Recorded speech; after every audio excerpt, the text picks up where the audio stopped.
How to have fun anytime, anywhere. Step 1. Go to ChumbaCasino.com. ChumbaCasino.com. Got it. Step 2. Collect your welcome bonus. Come to Papa welcome bonus. Step 3. Play hundreds of casino-style games for free. That's a lot of games. All for free? Step 4. Unleash your excitement. Woohoo! Chumba Casino has been delivering thrills for over a decade. So claim your free welcome bonus now and live the Chumba life. Visit ChumbaCasino.com. No purchase necessary. VGW Group. Void where prohibited by law. 21 plus. Terms and conditions apply. Well, first of all, welcome to Life Tutorial. I wish we had our soundboard. One more. Yeah, I could have done this on a computer, but it'd be too much.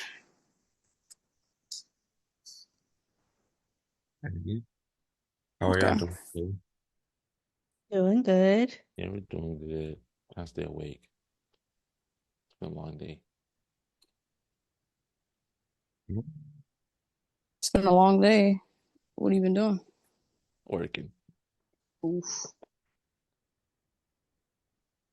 Nah, I thought that I'd been up since like 9 o'clock. It's early for me. 9 o'clock is cute. That's what I'm saying. 9 o'clock early for me. 9 o'clock is cute. I got up at 3:30 a.m. this morning. Oh, that was me and Bojangles. Yeah. Okay, yeah. So we'll make sure everybody's time is not wasted. Let's get started. Okay. So how we started off is I say welcome, but I do like a little accent, and I say all of our initials. It's just something. It'll make sense if you like go listen to our podcast. Okay, so now they're ready. Hello. This is CMJJ, and you're listening to Life's a Chore. That's a new combo. Okay, first we'd like to welcome our guests, Sydney and Joel. If you'd like to introduce yourself for our podcasters, our listeners, you can go ahead. Sure. This is Sydney speaking. And Joel and I run a magazine called Moss Magazine. So we're co-founders. I'm the editorial director. Yeah. Okay. Well, I'm Joel. I'm creative director for the magazine. Okay, nice. Okay, Chityah, you can kick us off. Okay. When we do these interview style episodes, we usually like to let the guests pick a number between 1 and 10. And then, we just go right in whatever number you pick. That's the question we're going to ask. So, Mar'quae, you want to be 1 through 5? Sure. Okay. All right. And I'll be 6 through 10. Because there wasn't the order of the questions, but I guess. What do you mean? What's the other order? I mean, because technically you have 5 and I have 5, so it's like I don't know how you want to do it. That's what I'm saying. Like you be 1 through 5, and then I be 6 through 10. So when they guess a number, like that's how we do it. Okay, yeah, that's fine. Yeah. Or not to throw a wrench in y'all's plan, y'all could do odd and even. Okay. True. Always open to suggestion. Okay, let's try odd and even. Okay, which one you want to be? All the even numbers or all the odd numbers? Oh, I'll do odd, I guess. Okay.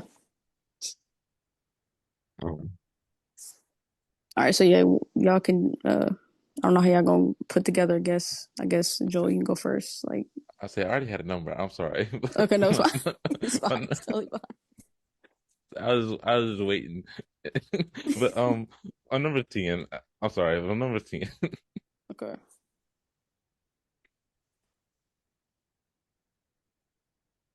All right. This is kind of a wait, you're odd, right, Mar'quae? Yes. Okay. All right. This is kind of a crazy starter question because I wrote it like it was gonna be the last one, but it's fine. How do you see the Moss magazine grow and change for the next 2 to 5 years, or sorry, 2 to 3 years? Like in terms of your goals, your outlook, the timeline of how it changes and all that. So one of our big goals is breaking even. That's obviously like every business's goal. But outside of that, I say our goals are very simple. It's not really like, oh, we want to be at the top of this high rise in 5 years, or we want to be having this big old building downtown it's really just a matter of we want to be able to continue to platform people and be able to sustain ourselves and have a good team. I would say in terms of like if it was 2 years, it's just a matter of having a magazine that we can put on shelves, really. Have Okay. something we can probably put in maybe Barnes and Noble, maybe some of the bookstores, maybe.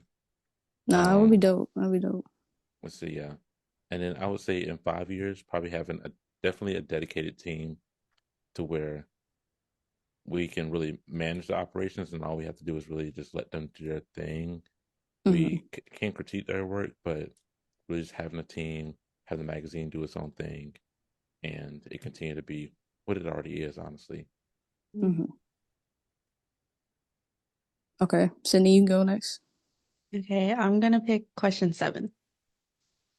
Okay. Now I am biased, and a lot of my questions are kind of two-parters, so Okay. you could feel free to give as small of an answer or as vast an answer as you want, and y'all can kind of like piggyback off each other. Now, since I had the honor of being in the issue of recently, this kind of Yes. goes with my question is, and I got to learn, some of the baseline things of owning and creating a magazine. But for those who don't know, what advice would you give someone wanting to get into creating a magazine? And then the second part would be, what are things that go on behind the scenes that a lot of people don't know about? Oh, that's good. Okay. Gotcha. Um, Advice for people looking to start a magazine, I would say, well, for one, like have a mission. Like, what is the purpose of your magazine? Who's going to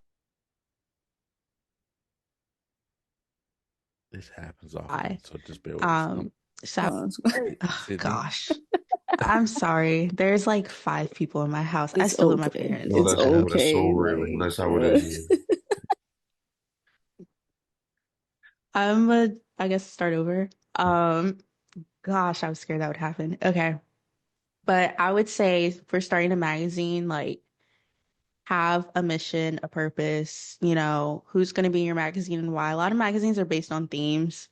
Um, like some people just have poets, some people just have like women featured in their magazines. So I would say just figure out why you're making a magazine would be the biggest thing. Far as to what goes on behind the scenes, a lot. A lot happens within 3 months. We release every 3 months, and it's everything from reaching out to people to be in the magazine to like scheduling out interviews, interviewing them, writing out that interview, asking for media from them. Then Joel does a lot of photo shoots for us too. So then we have to coordinate things, find models, find locations. We have to come up with an issue theme. We have to figure out a cover shoot. Then all of that comes together. Joel designs it, and then we send it off to the printer. And then we have to think about social media too hmm and marketing. So a lot goes on behind the scenes, and we also like have a website, so like that has to get updated all the time. It's just a lot of emails, a lot of marketing. Yeah. oh, Wow. Like that's a real like production. Like that's what's up. yeah, Yeah. I would say the hardest part of the behind the scenes work is probably the putting the interviews together for Sydney and then putting the magazine together for me because it's also like for her it's probably where she's making sure their words are being interpreted properly, make sure they're being heard in the right voice. And then Hmm. for me, it's make sure that they're being presented the best way, like they're being getting their best media, they're getting the best possible layout for the pages, and even for social media, make sure they're looking good on social media and what words are put on the caption as well. Hmm. So yeah, that's probably our most tedious part of it. After that, literally, we go ghost after that. Oh But yeah. then, at that time, we're probably just posting a lot, and then there's like I say like 2 weeks before we build up to the next issue. Hmm. Mhm. Is the 3 month like you only release every 3 months? Is that because y'all feel like that's the best way to do it, or? I would say I don't know about best way to do it, but just like what we can handle more so. Hmm. Because that was one thing when we first like sat down and was like, okay, let's do this. We had to think about how often are we gonna release. And so we just decided that maybe 3 months, like a quarter type of vibe, would be Okay. pretty Yeah. manageable versus every single. Yeah. Hmm. Mm. Also, quick thing, I forgot to mention, I'm sure you guys do this, but I have a new job and I want to support. So I know I got a copy for free, but for that issue, if it's still available, I would like to pay for it or however you do that. Yeah, They have a website. absolutely. Yeah. Mm. Yes. Just go to our website and it should say like buy your print and it takes you to the print link. But yeah, Yeah. thanks. I'm Hmm. making big boy money now. So, I heard that. No, like, okay. And sorry if you kind of repeat some things because a lot of my questions kind of go hand in hand with one another. So we'll see how it comes out though. That's fair. Um, do I have to pick a number? yeah. Yeah. Say 4. Okay. Let's Okay. see.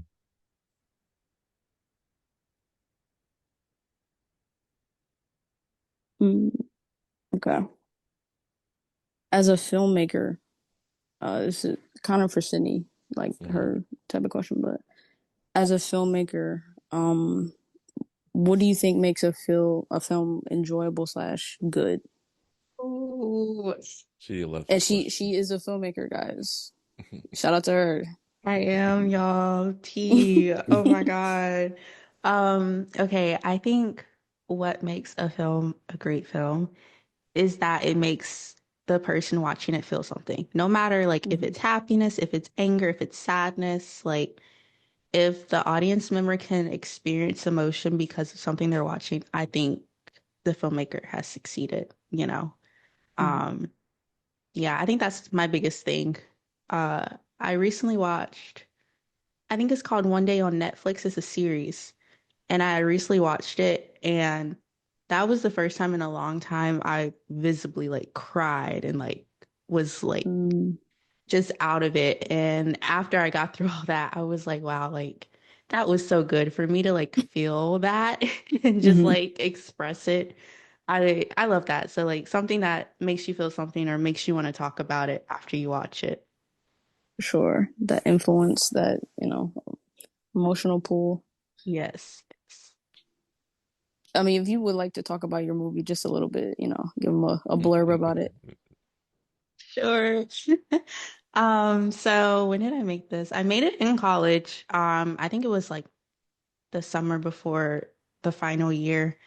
And it's a short film, but it's like a super short film. It's literally a minute. And the reason it's a minute is because I actually took a class on the 1 minute film, and we had to make 4 1 minute films throughout that semester. And they were all based on a theme, but the way we interpreted the thing, was however we wanted to. Hmm. And I think the theme for this particular film was space. And I went to PWI, UNCW to be exact. Me too. Yeah, DC. and Wilmington is a very white city, but it also has a very dark history about like how they treated the black people there. So I won't get into that, but just look up Wilmington Massacre. You'll learn there. And so it was just like a very like lonely experience. And so when my professor was like, the theme is space, I was literally like thinking about how I was like taking up space, or the fact that I was always like the only black girl in all my film classes, like, just kind of reflecting on that. And so basically the film is just about loneliness, being alone. It's animated. It's 1 minute. I'm narrating it. And I also ended up composing the music because when I sent it out to festivals, I had to like nix the original song I used and like figure out how to use GarageBand. Um, but Hey. yeah, it's pretty good. I have it online now. I can just like send the website maybe and y'all could share if you want to, but Oh yeah, it's for out sure. there. So yeah, I'm technically a filmmaker, which is crazy, but yeah. Mhm. Yes. Props because with my major and what I went to school for, it was mass communication. So I kind of got into filmmaking as well. I haven't been as effective because of lack of materials. And Mhm. also, since graduating, it's like I'm not, I want to say it's lack of effort, but like the drive, because I was, especially in my school, I didn't like my school. We're not gonna talk about that either, but the community that I did find that I was really connected to was the film community, and the that group of friends that I had, we did collab and create a lot of content together. And Mhm. so I kind of understand to a degree, what goes on and like how things can be sort of hectic. But Mhm. I just want to give props to that because creating a film and getting it out is a tough thing to do, especially by yourself, like with a small group of people. So Yes. It was, and like I said, like we had to make four of those. So I think this was the third one of the semester, and by then I'm exhausted. yeah. Yeah. Like it was a lot. And I think when I had submitted it, I like scratched it originally and like redid it in one night and just sent it in. And then my professor was like, if you take another month on this and you work on it, you could submit this. And I was like, oh, well. And then it actually Wow. got into stuff, and yeah. So yeah, it does take a lot of work just to put out a film, even if it's a minute. Yes, yes, yes. For sure. For sure. Hey, Well, I guess it's my turn to pick. Um, let's do question three. okay. So this one, kind of like I said, kind of goes into the first one I asked. So, what attributes does someone need to have in order to have a really successful business or successful thing in which they do, like what you guys do? What like skills or what everyday things or processes should someone have to create something like a magazine or just have something that you continuously work on and put out? So, Say, I'll start this one off for Sydney because Yeah. it depends because I will say with every business there are points where you become lazy. Like it's like even though you have a good business, there are points where you just like you just won't be able to do it or you just won't have the time for. But really, it just comes down to accountability and being responsible for it. Because how I say when we make posts or when we talk to clients or when we reach out to people, it's really just a matter of making sure that we continue that communication. Because if we don't, we probably won't ever hear from them again. We'll continue Mm-hmm. the connection. And for magazine, communication and communicating with the community is very important because if we don't communicate with the community, we have no community. Like that's important with any business, any social following, any form of TikTok, Instagram, YouTube, or even just face to face. That word of mouth carries a long way. Um, and then like on the side of it, where it comes to like finances, where it comes to infrastructure of the business, that really depends on where you are at a certain point in life. Like you can have a great savings. Like it really just depends on where you are. That's one thing they don't really show you on YouTube. They be like, "Oh, how to scale a business from 0 to 1 million in a year," and then some of these people already start with like 500,000, several hundred Yeah. thousand already in the bank. It's really just a matter of knowing what you can do and knowing what you can't do. Because if you don't have the funds, you're gonna have to learn to do it yourself. If you do have the funds, hire the people that can do it for you. mhm. So yeah. Brilliant. I think that was pretty good. I don't think I have anything to add on to it. Uh, I think the biggest thing is just like having that ambition because like literally Joel and I could look at each other and be like, we're done. And like just stop it, like Mm-hmm. so just having that drive to keep at it, I think is also important. And I'm gonna add one more thing because our drive is only fueled by the people we talk to and our team. Because if it wasn't for them, we wouldn't have that continued passion. Like we already had the passion when we started, but obviously at a certain point, if we never had any more interviews, if we never had more people reach out to us or like the work that we were putting out, we probably wouldn't have continued it. Mm-hmm. mm, How many people are in y'all's team? Just four right now. Oh, four. Okay. Right now. Hey, Yeah, y'all right doing it. now. Y'all doing Me it. they gotta start somewhere, you know what I mean? Yeah. We three. Like, No, seriously, like, that's good. That's good. It's great to start somewhere, you know. no, seriously.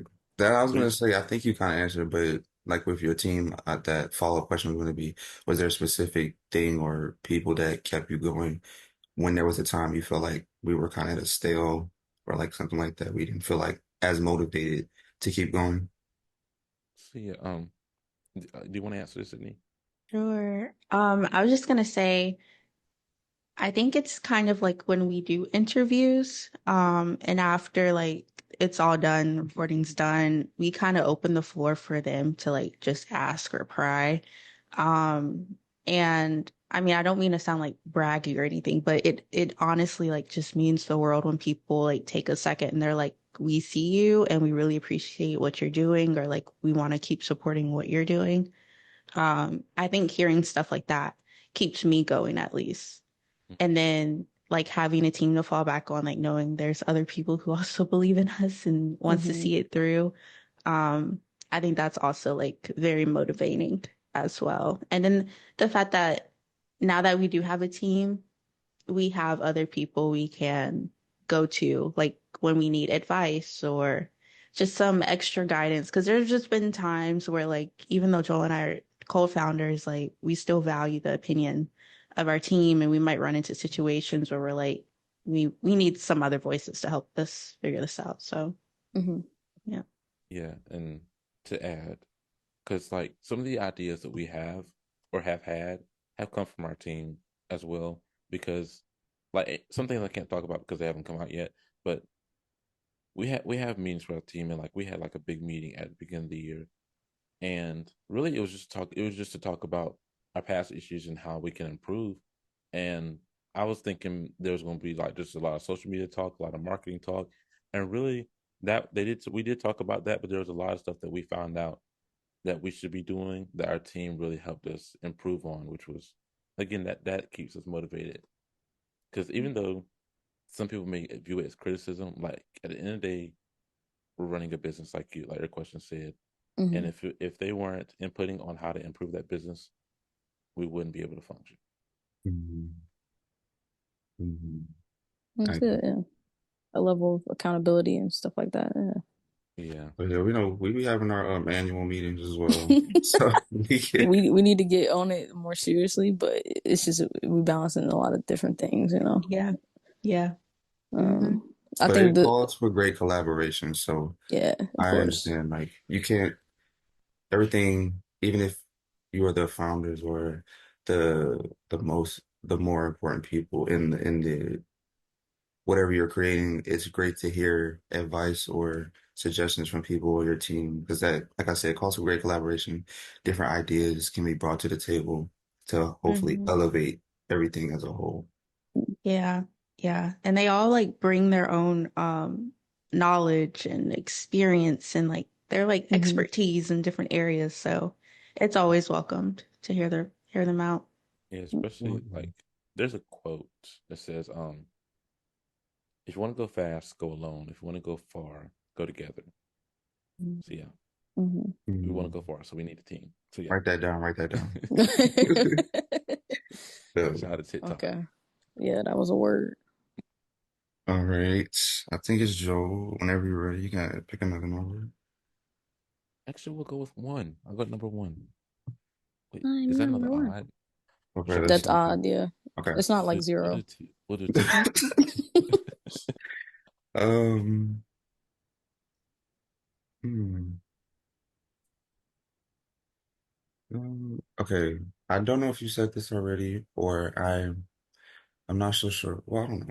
Is there a specific niche or theme with your magazine, or who's your target audience? So you answer this because you always hit this one on the head. I fumble it a little bit. Oh gosh, now the pressure is on. Okay, so Moss Magazine, um, we made it to platform marginalized creatives. So basically, if you're not a white guy, because let's be honest, they have it easy in the world. Yeah. We want to platform you, and mainly because like I said, like mainstream media, it's run by a bunch of white guys, and a lot of times the people that you're going to see fit that white guy demographic. So that's like honestly like our biggest thing. Like we want to work with you if like you're a woman, if you're non-binary, if you're queer, if you're older, because I feel like elderly and like what I like to say seasoned, are kind of kicked to the curb. So black, brown, anything like we just want to hopefully, be a bigger platform one day and just allow space for them to share their art because there's a lot of creative people out there and there's a lot of like very niche creative people too. Mm-hmm. Is that it? Anything you want to add? Anything else, or we think you go good? I think We're that's good. good, Yeah, Joel. Okay. Did I miss anything? I think you hit on the Okay. head. Okay. All right. Okay, Cindy, if you had another question or like a number. Um, let's do 6. 6. Okay. Um, this is a Joel specific question. Oh boy. In your bio on IG, it says you're a DJ, photographer, you work in design, and you Oh, also, do music a little. I wanted to ask, what were some of your childhood influences that pushed you to shine as an ooh, artist? you about to get a story. Y'all did y'all research. Okay. Just a little, Period. just a little. Is this it? I say so. I'm gonna tell you right now. There were no childhood influences.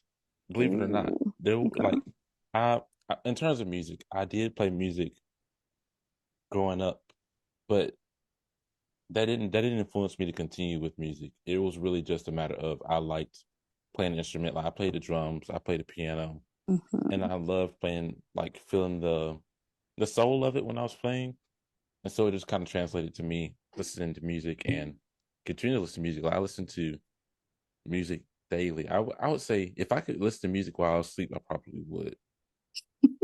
Like I have so many songs on my Spotify and Apple Music that it glitches when I try to scroll through the app. So I listen to a ton of music. But I'm forgetting the question here because I would say Sorry. because You said that you had no childhood influences really for music. Um, yeah, what about photography? No. no, I didn't have any for photography either. So Okay. with photography, I was actually going to school at my PWI at UCF State. Mm-hmm. Um, I was doing a degree in computer science, and most of the time when I was driving to school, driving back home, I would be on the side of the road, like taking a picture with my phone. And like my friends, they would tell me like, you should just get a camera, and I'd be like, nah, I'll be fine. So I just keep on doing that. I would take pictures, and I would just be getting these landscape views, these street photography views. And then one day I bought a camera during the pandemic, and it just kind of started from there. I would take pictures of myself because obviously there's nobody who wanted to come out of the house being the pandemic. Mm-hmm. Um, and so from then I've just been doing photography ever since. And like I love it. Like I although I hate some of the client work, I love the aspect of photography. Like capturing the moment is great. Like it's just so fulfilling. But also can you ask me the question again? I'm sorry, I'm gonna keep forgetting. No, it's okay. I said name some childhood influences that push you to shine as an artist. I want to know Okay. about the DJing though. Like, that's like, Please, have you because DJ? I've been Yeah, interested in that, but I can't. That seems too hard, too difficult. I don't like have know. you DJed at like events, parties? I'm not even gonna lie to you. I'm not even gonna lie to you. So I have a lot of creative ventures. Right. And so with the DJ, I bought the DJ deck last year on my birthday, somewhere around birthday, either April or May. Mm-hmm. And so I bought it and I was like, yeah, I'm just start mixing music because again, I listen to a lot of music. So I was like, why not just put this to use? Because I'm like, I'm listening to these different genres. There's got to be something I can tap into here. And so let me say this: I haven't touched that deck in about 4 months, maybe more, maybe less. I Mm-hmm. don't know, but I'm not qualified as a DJ. That's just where Okay. I'm saying I started, but I haven't continued to work. That's what I'm saying. Okay. So it's something in the works. You Yeah, gotta build it up. it's in the backstage. I'm not making it to the front of the party yet. So Okay. it's more of a like a passion still, not something you're trying to be full force into right now. Yeah, like right now it's more of a hobby. On the side. Yeah, Hmm. yeah, Yeah, yeah. Okay. I feel like DJing would be super hard though. yeah, Like you really got to be in touch with the crowd and the music. Like, yeah, that's true. But yeah, like most sets now are already pre-planned. Like yeah, yeah. I would say like 70% of DJs are producers. So half the tracks you're listening to have already been mixed beforehand, like to make the transition that you're hearing. They just have Hmm. control over when it They comes just in and playing what it. happens. Yeah, it's just them literally toggling it over so you hear what they want you to hear. Hmm. See, see, that's why I need to tap into the soundboard for real, because we could be doing something like that. Mm. So yeah, hmm. Okay. Um, guess I pick. Let's do question 8. Have we done that yet? No. Question 8. Okay. All right. After this, I only got one more question. So yeah. Oh, wow. Let's do this one. Explain the magazine making process, start to finish. Ooh. Like, Uh, from the moment you start being like, okay, this is the next issue. okay, okay. So issue 6, right, came out February 5th, I think. It was a Wednesday. Yeah, perfect. And by February 7th, Friday, Joel and I have like a list of people, like we kind of stalk people. Hey y'all, we stalk people. And we write down like their emails, their handles, preferably emails because we like to communicate. And so come that Friday, I'm scheduling out emails to be sent like Saturday morning saying, hey, this is who we are. Like, we would love to have you. Um, and so that's like the first week basically of production. I'm kind of waiting to hear back, getting a feel of who we get in, who we don't. After 2 weeks, I will follow up with people. And within these 2 weeks, Joel and I have already figured out our issue theme. And we're also trying to just figure out like what is the cover gonna look like to reflect that. And so like as we're developing that, we're hearing back from people, we're then scheduling out interviews. We open up our calendar for maybe about 3 weeks or so. Um, Mm-hmm. and we have people scheduling interviews, and then that's kind of what we're doing for the next 3 weeks. We're on Zoom basically every day, just trying to sit down, talk to people, and record interviews. And then after that is kind of like when things kind of get serious. I have to start writing out interviews. Um, Me and Joel are like actively finalizing cover shoot details, like location, time, people who are going to be involved. I'm like, as I'm finishing up writing interviews, I'm sending them to the person just for them to be aware of what story's going to go out. Mm-hmm. Um, just a lesson learned there. So we kind of just send things out to get fact checked. Um, And then I would say that's maybe going into month 2 by then. We're Yeah. definitely doing the cover shoot. If we have anything to advertise, Joel is handling that shoot, finding models. Um, I'm like basically wrapping up all the writing and kind of moving over to like the reoccurring series that we have. So like I do like an editorial letter. Me and Joel will share our jams. That's like kind of thing we do to Mm-hmm. share like what we're obsessed with. Um, and so yeah, we do that. And then maybe by the end of month 2, the cover is done. So cover story is getting written out. That's getting finalized. And then maybe a week or two, Joel is putting it all together, which we're trying to get better about. So he's designing, going crazy, and we're trying to just finalize everything. Get it ready to send over to our printers so they can look at it, make sure like the margins are right and spacing and all of that so that can get printed Mm-hmm. out. And at that point, we're prepping our website, taking it down, prepping it for a new release. We're emailing all the people who are going to be featured, letting them know what day it's coming out, what to expect, how to get a free copy. Um, and we're also have to think about social too. So we're like trying to plan that out just so we can know what's going to get posted on what day and whatnot. And before we know it, it's release day, and we put it out at 11 a.m. first Wednesday of whatever month it is. And I like let everyone know, and then we kind of just have a little rollout from there. Did I miss Wow. anything? I say no, you didn't miss anything. Yeah, you covered it very well. I don't think there's anything you missed. Okay. It's a lot. A lot. Well, you know, No, well, especially the design part. I think I saw a video of Joel. He was like cutting out like parts of the like magazine. Like you do every page like that. Okay, so that was something different. That was actually Oh, a okay. mini mag. So Oh, okay. I think there's one issue. Was it our first one? Well, I our think our first, second. I think it was our first. It might have been second. One of them two. I think it might have been both. But I had come up with the idea to make mini mags because again, we didn't have a dedicated printer at that time. Like we had someone we could print with, but we didn't really trust them because we didn't know what we'd be getting because we only got one copy. Hmm. So that one I was making mini mags, which are like really small magazines that we send in the mail, and we were thinking all our contacts again because we didn't have many contacts, so it was kind of not a good idea to buy prints at that time. Mm. Gotcha. But I would say in terms of the design process, it is tedious though.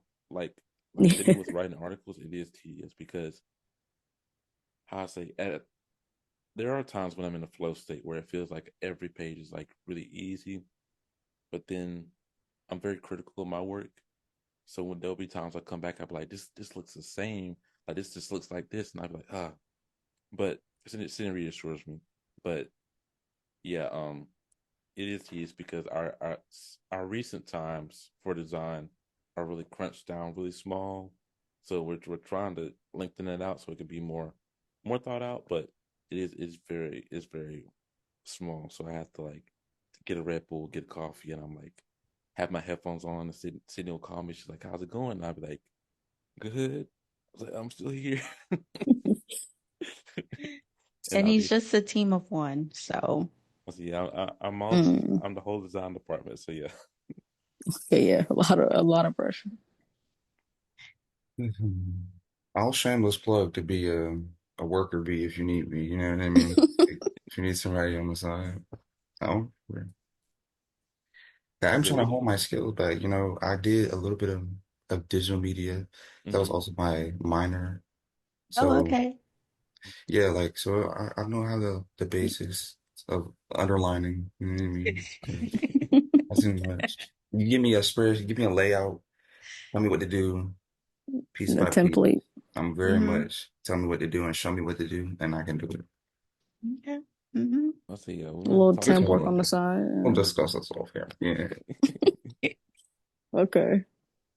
Okay, I think we got how many questions left? I had two. You have two left. Okay, you can go ahead then. It I have depends. one. Um, yeah, I'm gonna say this one for last. Okay.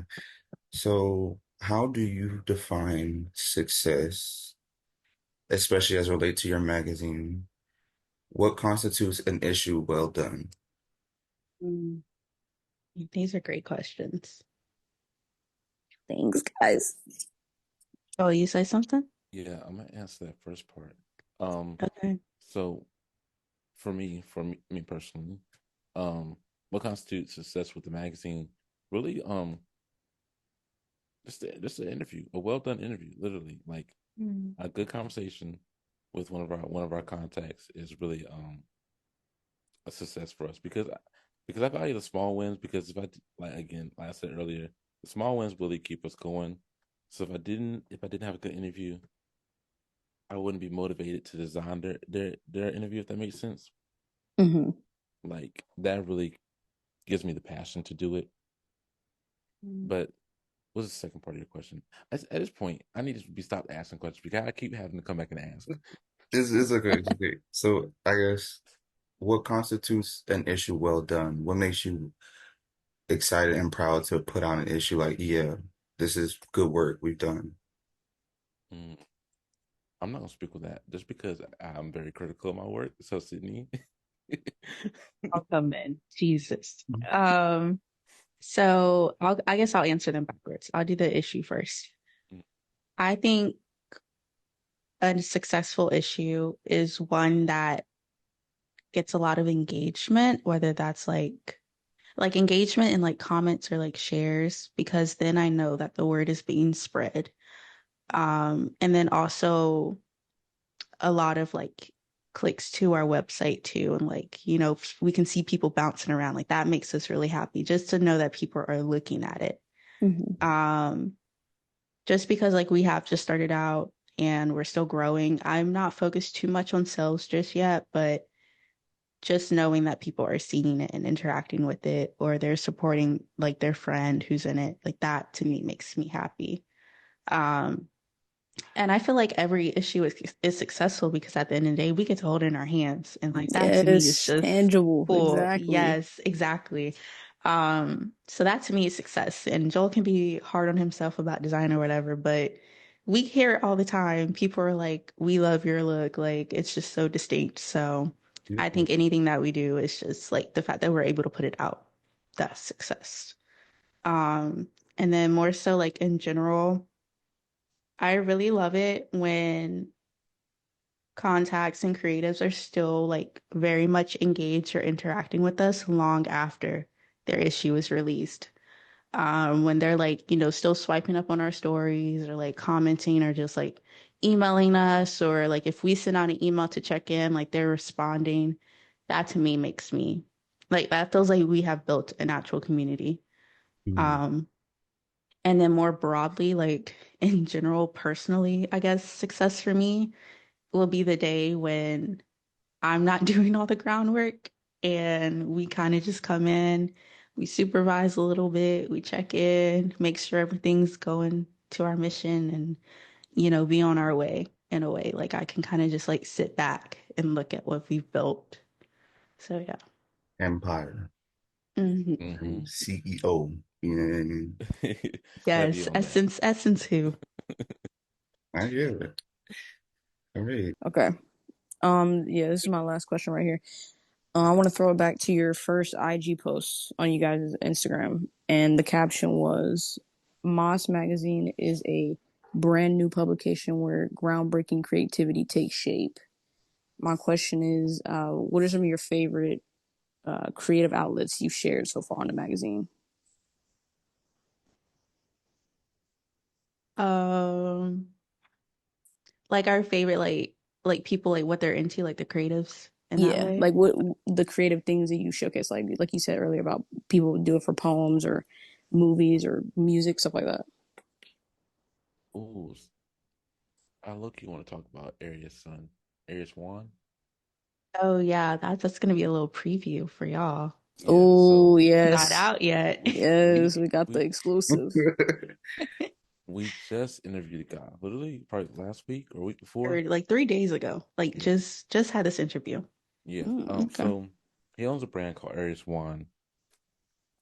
Lord forgive me, I don't remember his name right now, but I know it starts with a J, and it's. But yeah, um, ama- Don't judge me, but sorry. but amazing person. Like he owns the brand, and like he puts out collections. I've forgotten what time span, but I think it's like kind of in the same time of our magazine, if I believe, like 2 months, 3 months, something like that. But he puts out collections. He designs them. He promotes them. Makes video for them. Does the he picks the fabric for the stuff he puts out. He probably stitches them together by hand. He does like literally everything from top to bottom, like by himself. Like nothing else. Like it's not in the team. It's not people helping him. Like people probably help him, but like it's just him. And when we take into account all that he does as a person and owning the brand, like it's like you literally have to think of him as a genius because he's been doing this. He had the idea in during quarantine, I believe. And I think he didn't start till like a year and a half ago. And yeah, he Mhm. all I'm saying is that all that he's done with one thing in itself is crazy. It's Yeah, insane it's because literally like it's like a luxury brand yeah, and it's a one-man show and it's amazing, amazing garments and like just the story or like the meaning of each thing, like down to the colors. Like it's mind-blowing. And I would say one of my favorite creative outlets to add to that was private brand owners. Most of our brand owners are super creative because again, I'm gonna talk about another one. We just featured a girl. We're about to feature Elle. She owns a child Oh yeah. a brand for Hold children. on. I'll search it Her so name's you can Elle say it. Monet. It's called Soul Mason, and one of her garments was actually featured in the Not Like Us video with Kendrick Lamar. And so, yeah, like you have to tune into that What? episode. Oh But yeah. she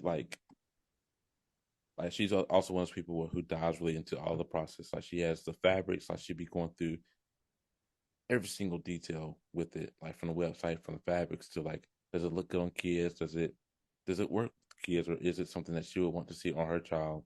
And it's just a whole production from front to back. Hmm. Mhm. I don't know if I have a favorite, I think yeah, honestly. it's hard to pick, but Yeah, yeah. that's just what's been sitting. Yeah, just I don't know. I just really love it when people are very passionate about their creativity. So like to me, I just remember the people who are really doing things. Hmm. Um, so like the two that Joel named, of course, and then like Nathaniel Lloyd, Hmm. Yeah, or is it Richardson? Nathaniel. Hey Nathaniel. yeah. Um, Ooh. he's like a filmmaker, poet, Hmm. super talented. Sean, he's a singer. Yeah. Nicole, she does ceramics. Key Moon, she's another singer. Like, there's just so many people out there. Danny Danny offline. Offline. Yeah. We love Yes, Danny. listen, look out for these We names in a couple years, y'all. we love Danny Offline. I'll say, yeah, Nicodemus too. Hmm. Um, a little we could write off a whole list, but Yeah. it's really hard to pick. Like everyone is so creative in their own right, and just Mhm. they do it well. I ain't gonna lie, they do it well, very well. Yeah. Well, unfortunately, we're coming to our last question. So sad. I'm enjoying our chat, but Right. so feel free to drag it if you want. Uh, I feel like you kind of mentioned this towards the beginning, but again, just feel free to expand if you like to. What unique value does Mass Magazine offer? What sets you apart from other magazines or publications? Why should people tune Wow, that's good. Um, I guess I'll go first and then I'll let Joel jump in. Okay. Good idea. Um, I think what really sets us apart is that we really stick to our mission and our goal of platforming creatives. Like literally anything that we consider in expanding or putting out, I feel like Joel and I really reflect and be like, but does this hit on our mission?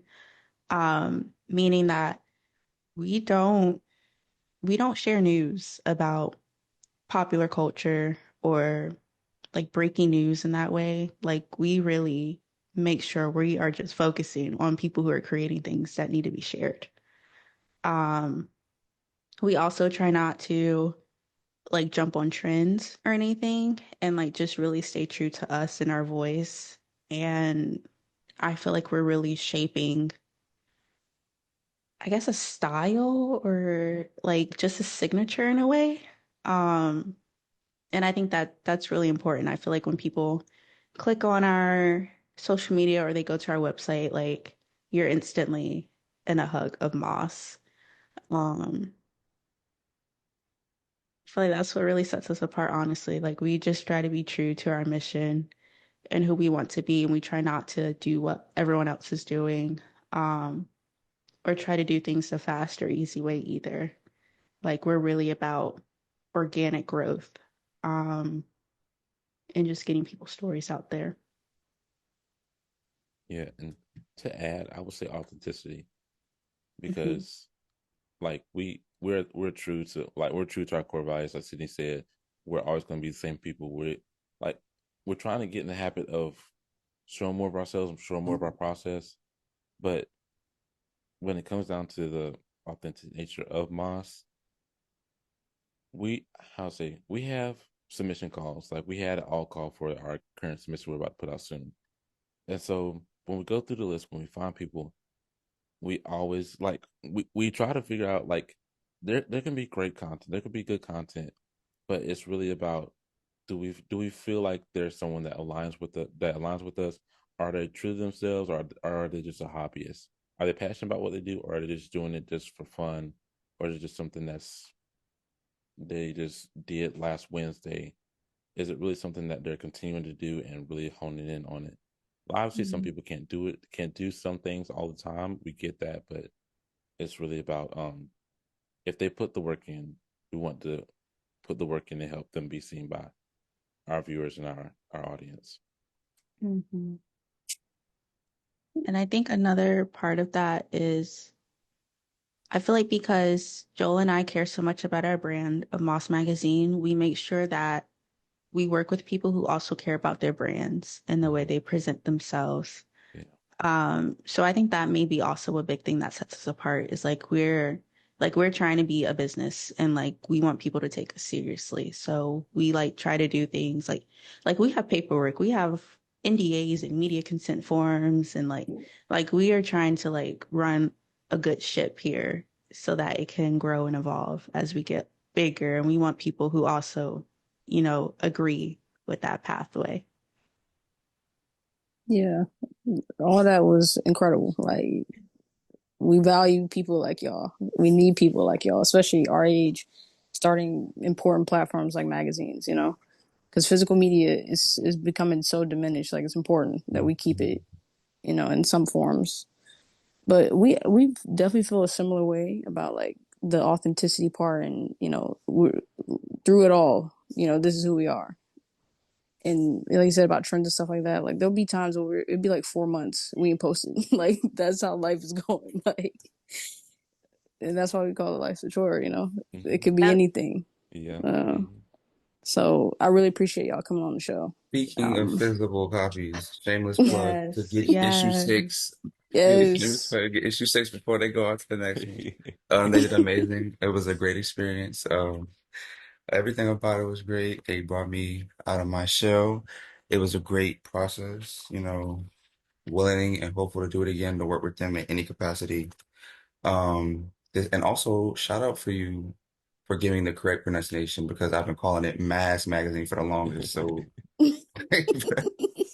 I tried so hard to make sure I didn't mess it up. I listened to 3 videos of them saying it.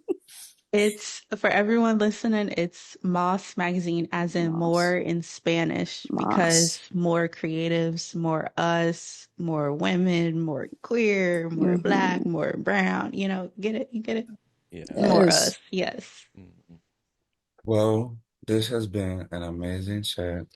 Check out Moss Magazine. Yes, follow them on IG. On their website, follow their IG. Yeah.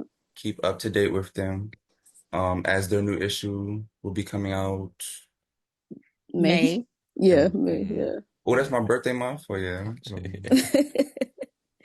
Definitely be on the lookout for that. And we once again appreciate y'all for joining us. Hope y'all enjoyed it.